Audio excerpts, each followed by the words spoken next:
Той беше буен, той беше гений, той изведе България на световната сцена и остави следа завинаги.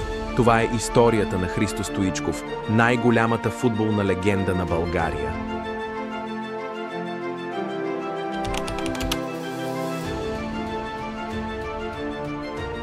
Роден през 1966 година. В Пловдив Христо израства в обикновено семейство. Парите не стигат, но едно нещо винаги има – топката. Още като дете Стоичков показва нещо специално, не само талант, но и нечупим характер. Започва в Марица, после в Хеброс, а скоро съдбата го води към отбора, който ще го направи легенда. –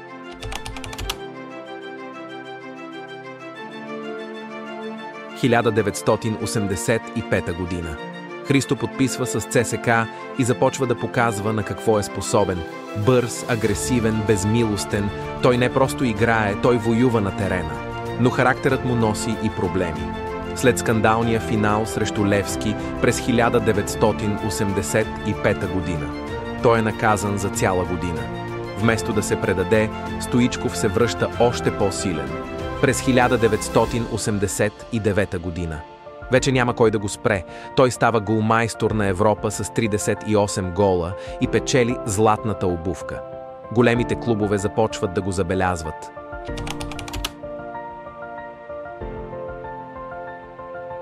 1989 година. Големият трансфер. Стоичков подписва с Барселона и попада в ръцете на футболната легенда Йохан Кройф. Той обаче има един проблем. Стоичков не разбира испански, но характерът му говори достатъчно. Първият му Ел Класико – червен картон. Но скоро Испания ще разбере кой е Стоичков.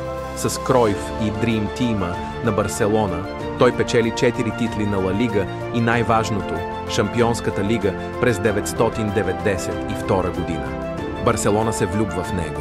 Наричат го Ел Пистолеро – пистолета. Но най-големият му момент все още предстои.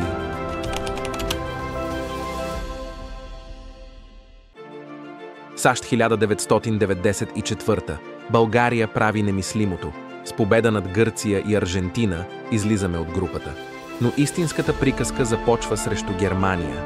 Последен шанс за нашите, ако успеят да изнесат топката в близост до Бернар Лама. Костадинов влиза на скорост, да види стрел. И гол! Ето,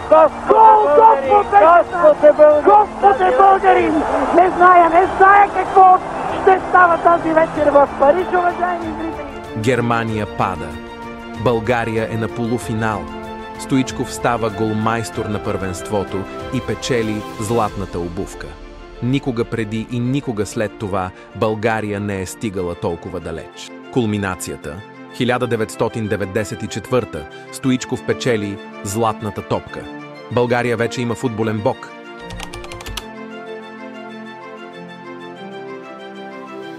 След футбола Стоичков остава символ на българската страст и непримиримост.